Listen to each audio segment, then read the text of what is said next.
So, Brandon, this isn't our typical episode, nor is it our typical setup. This is a brand new setup that we have going on, and we'll get better as we go on. But that's a pretty cool new setup we have. But we did want to just take the time before this episode starts to talk about Men's Health Month, Movember, as they say, the mustache. I don't know where yours is. You ship it off. One. Hey, grow on. But yeah, just kind of wanted to share our stories, right? Share some stories that we've experienced with mental health, as I think it's important and goes into our conversation we had with Zade. So, what do you have any stories about mental health that I think would be good? I know you dealt with burnout last year. That was a thing. Yeah, I can definitely talk about my experience last year. Last year, just entered university, very first year. And the transition from high school is like drastically different. Yeah. So much more people here. And along with that comes so many more opportunities. So last year, I was just really excited about coming to university, and I was just trying to do everything. So alongside my full course load, I ended up joining like 4 or 5 clubs. Yeah, it's insane. Yeah. And beyond that, I went to a ton of club events that weren't even hosted by my own club, which were hosted at 6, 7 o'clock at night. Yeah. And went to a handful of conferences that were on weekends. So the schedule was really packed. Yeah. What would you say was your average sleep last year? I don't even know. It's really wild because some nights I'd only get a few hours, barely any hours, and I end up falling asleep in class. Yeah. But yeah, it's a really funky sleep schedule. It wasn't really consistent. That was the biggest thing for me, and we talked about it a lot last year, obviously. But that's the first thing I noticed, that you'd just be sleeping in class. I was trying to make you understand that those 2 hours you're spending at the end of every evening, if you just put those 2 hours to your sleep, you could stay awake in class and you'd be so much more productive, because you're ending up sleeping a lot more during the day, just because you tried to get those 2 hours in the evening because you had so many commitments. Yeah, how do you kind of reflect back on that this year? Well, about the sleeping in class thing, I don't always think it was because I was tired. Maybe topic was just too boring. But something that definitely contributed was my lack of sleep at night. And this year, tried to pivot quite a bit. So instead of joining all those clubs, narrowed it down to 2 clubs that I feel were really quintessential to my growth. And yeah, now I'm able to put a lot more effort into these 2 clubs rather than spreading myself thin through everything I was trying to commit to. As well, I've cut down a lot on the events I was going to. I feel like I went to so many last year. It's there's not as much as a need to attend them this year. Yeah. And I learned to say no. So a lot of people were trying to get me to join these case competitions, help them with these conferences and whatnot. And I just said, sorry, I'm not able to commit to this. Yeah. So I think I really figured out how much energy I really have to spend. That's good. I think at the same time, although you did struggle last year, at least you kind of know your limits now. I think that's an important thing, and you know how to not overextend yourself. I think, as to your point, we have so many opportunities. We want to do everything, but unfortunately time is scarce, and so we can't do everything. And it's also about the quality, right? Sure, you may have 6 involvements, but how much quality, which these of the involvements actually receiving, right? Sometimes it's better to do 1 or 2 that you're putting good quality and good amount of time into, kind of having an impact, as opposed to having so much. And yeah, it's definitely something that a lot of students deal with. So I think you're a good example of learning to deal with that type of thing, and a lot of people will echo your experience. In terms of my biggest struggle with mental health was definitely, I remember right when COVID was starting, and again, a lot of people will echo with this, but I was typically always a joyful kid, never dealt with any forms of mental health issues or problems. It's just it happened for about a week, and the overall sentiment was just kind of this gloomy feeling. I couldn't be happy. I had moments where, if I'd watch something, I'd laugh here and there. But it was weird because the overall moment was just gloomy and dark, which was really interesting. And the thing that got me out of it was talking to my mom. I was sitting down with my mom, and she said, like, hey, it seemed you've been down for like about a week now. Yeah. Like, what's up? You can talk to me about anything. And I just decided to open up. I never really opened up before. And keep in mind, this was when I was about 16, 17 years old. And it really just helped me. That single moment, finished talking with my mom, that alleviated me so much. And then right after, I was like, oh, that made me feel good. And that evening, I went to spoke about it with some of my friends, and she said, hey, like, I'm feeling down. I don't know what it is. Like, is it depression or anything else? But just talking about it with my friends, to venting a bit or letting them know how I feel, and I was out of it. That same day that I talked about it, I was out of it. I think there's a fine balance between complaining, right, too much, because then you use it kind of as an excuse and you'll just complain, and you'll get, to those emotions if you just constantly complain. But I think if you do deal with, issues or whatever it is, I think talking about it is so important. And also maybe realize that time with family as well. I was kind of just in my room during that week, I remember, and I just tried to spend a bit more time outdoors or with family. I think it goes into the conversation we had with Zade as well. And that's why our conversation with Zade was kind of insightful and understanding, your values and kind of realizing the importance of work with the other values you may have and being able to ground yourself. So hopefully our viewers enjoy our conversation with Zade. Zade, thanks so much for coming on. Go ahead. It needs to be here as well. Awesome. Typically, the first questions we like to ask our guests. You grew up in Mauritius, which is pretty rare. You don't get that story often here in Canada or in the States. So super curious about how was your growing up on an island like Mauritius? How was your upbringing like? Really giving us an insight into that. Well, I grew up in a very kind of strict Muslim family, so it wasn't easy.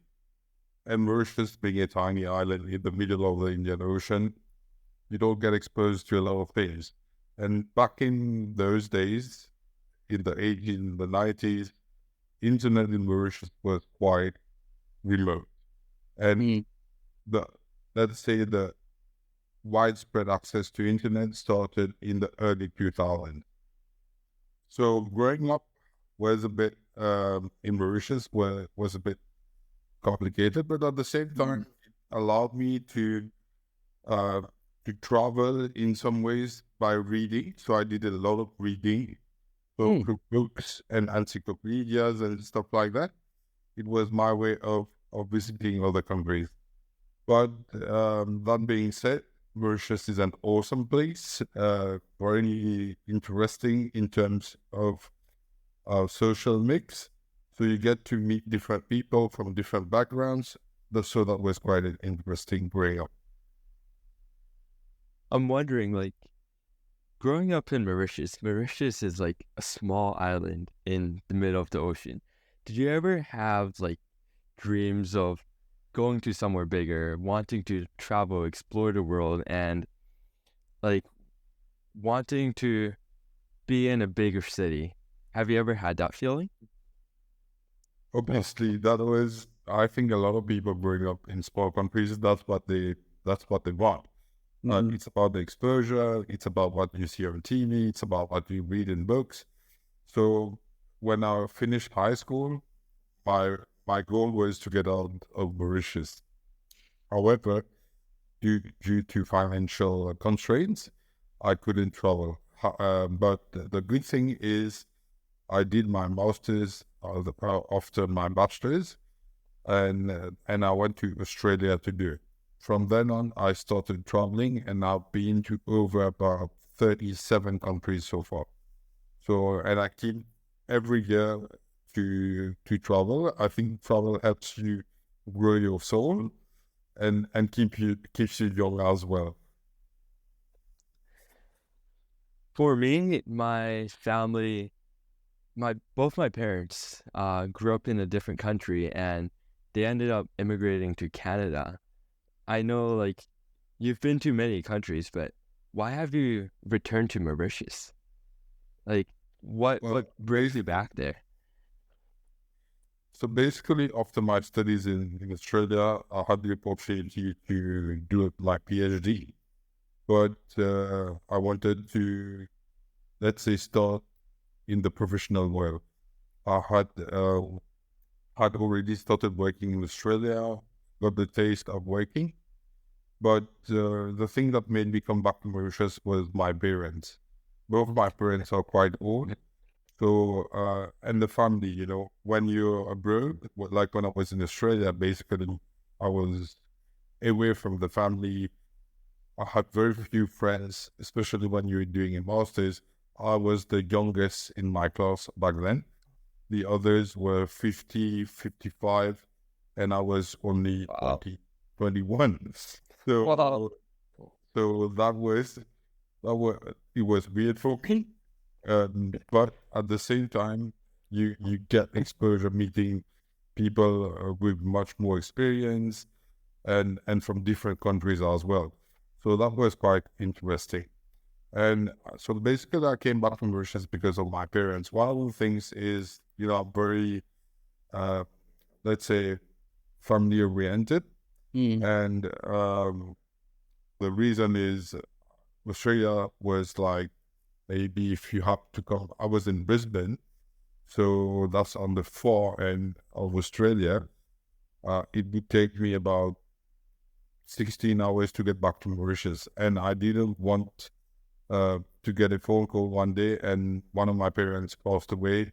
And that Yeah. would be just crazy. That's one of the reasons that pushed me to come back.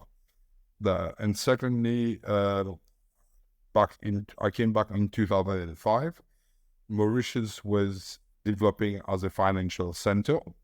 And since I had done my master's in financial planning, it created an opportunity. So I said, why not come back to Mauritius? So that's it, basically. I really have a question there, kind of on the personal side, Zayd, because even for me, I'm still in Canada within the same country, but I'm originally from Montreal, and I'm still 3,000 kilometers somewhat away from home because of how big Canada is. And that's always on my mind. It's, God forbid anything happened to my grandparents or parents while I'm away, I'd feel so bad that I left. But at the same time, leaving gives me this amazing opportunity to expand myself. And I'm really, if you have like any advice for me, how can I kind of mitigate this feeling of making sure I don't, miss something important, or God forbid something happens to my parents? Because it really is something that, you know, is on my mind often, and kind of I struggle sometimes. So I just wondered, do you have like any advice for me personally? Look, I think whether it's from your parent perspective or your grandparent perspective, they would want you to grow in life. It's all about growth. It's all about being better and becoming better version of yourself. In a way, for like in my case, it was a personal choice. And also my girlfriend back then was Mauritius. Oh, there it is. Forgot to mention that. But it was personal choice to come back. But I think in your case, I think your parents would want you to be better, and they would understand. However, I understand your fear because I don't know how old your parents are, but at the end of the day, it's something that is going to be always there, and you just need to be able to deal with it. But family for me is everything. Often I used to be very friends oriented growing up, but at the end, after let's say 20 years, uh, what I've realized, family is always there for you. Friends come and go, but family, the relationship is very strong, and the more you invest in it, the more strong it gets. So for me, family is very, very important. How did you make that realization? I'm I think curious it's because experience. It's mm, experience. You know, growing up, your parents always tell you, like for me, in my case, my dad used to tell me, why do you favor your friends over your family? One day you're gonna regret it. So I was young and I was reckless, like we all are or were. But uh, I think with growing up, you gain maturity with life experiences. You you understand your parents better. You understand older people better, and you come up to that conclusion. But it's your own personal journey. What can be applicable for me might not be applicable for you, but it's all about life experiences. Zayd, I think what you have is a really rare case because a lot of people I know, especially people who've pursued their professional careers and are um, in the middle of their lives, they're always so drawn into their personal work, their personal goals. And then one day finally happens where there there's like devastation and everything flips for them. But I think you're so lucky to have figured have all that knowledge beforehand and cherish like your time with your family and knowing the importance of like balancing work and family. I'm curious, like right now you're also a business owner and having founded Strategic Insight. How do you balance your work with like family? We're very honest. Like until this year, my priority was always work. But earlier back in April this year, I had a stroke and a heart attack. I took 5 months away from the business, and that is during that period I did a lot of thinking, a lot of uh, how to say that self healing as well, and soul searching. And at the end of the day, what made me happy was my family. That is what I realized. I was working and chasing, let's say, money in a way, because you think when you're young, you think that money brings you happiness. It does. I'm not saying it doesn't. It helps. But at the end of the day, if you don't have people to share it with, it does not mean anything. So it's the relationships, it's the people that value you, it's the people that are there for you that is actually more important. And for instance, during my recovery time, I actually took a lot of time spending it with my parents. You know, my dad is 77 years old, my mom is 68 years old. So for the first time in my life, I got to know them on a personal level. Like I said, I grew up in a very strict Muslim family and usually you don't talk about your feelings and you don't get to know your parents, who they are really. It's just the image that they give. But this year, I really got the opportunity to know my dad, my mom even further. And what I did as well was to learn from the experiences, because they also have had ups and downs, how they dealt with it. So I tried to get the most out of it. But going forward, now family is more important than work. good to hear. Yeah. Why why do you think you and your family like bottled up your feelings for such a long time? Like, did you ever feel like pressure to keep your feelings to yourself, not share with your family, because of a fear where you may seem like you lack competency, or why do you think you only recently started sharing your feelings?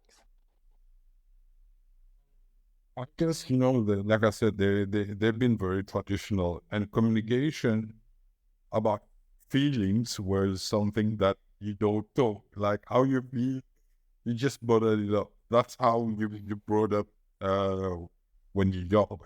And again, it took me a lot of time for me to have actually proper conversations with my parents. And I'm someone that really can talk to people. I understand people, but let's say in a way, maybe I stopped trying with my parents back then. But this year, I said, no, I'm going to go forward and do it again. And to be very honest, my relationship with my parents are much, much better these days than what it was before. And I think communication is key. If I was a fly in the wall during the time just after you had your heart attack and your stroke, what would I have seen? Where was your mental state at? If I was a fly in the wall and I would have looked at your household at that time, what would have I seen? Well, I guess that you come to the realization because I'm a very hard worker. I used to work like crazy hours. When I started my company, basically I would go 1 month and sleeping about 12 hours for that month because you give a lot of yourself to the company because you've got goals, you've got financial objectives, you want to grow as a professional as well. So it's a lot of sacrifice. But when I had the heart attack, what my mindset actually changed. It just took a 360 turn. What used to be important for me before is no more important for me now. I guess, I had the opportunity of achieving a lot of goals that I had set to myself as a young person during the past 20 years. That has really helped as well. One of the things I can share with you guys is one of the goals I had was while growing up, was to have a Honda CBR 1000. I used to be a really, let's say, fanatic for bikes. So and growing up, I used to look at the MotoGP and things like that. And I always thought to myself, I remember at the age of 13, I went to a fair and there was a lot of motorbikes on display. And I remember that I said to myself that day, Zayd, you're going to work and be able to purchase one of these bikes. And in Mauritius, tax is very high. The prices are crazy. And the good thing is at the age of 28, 27, I managed to purchase the bike. And it was rewarding the younger self, and that was a bit the philosophy I've had is always to do things to reward the younger self that I was. I think it's important to remain young in your heart because else you don't have the ground. So basically that would be in a nutshell. Zade, I think your wisdom has brought forth a lot of advice on how students should better value and weigh what's important to them. And as this podcast is coming to an end, we have this tradition where we'd like to get your thoughts shared on a previous quote shared by the previous guest. And the quote for you comes from an ecosystem builder who originates from Haiti and is now working at MIT. And the quote goes, "Education is the most powerful weapon in which you can change the world." What are your thoughts? Totally agree with that. I mean, I'm the living example. I don't come from a rich family, and it's only through education that I've been able to climb the social ladder in a way, and that allowed me to create my companies as well. Obviously, before creating my companies, I had the opportunity to work for other institutions like banks and stuff like that.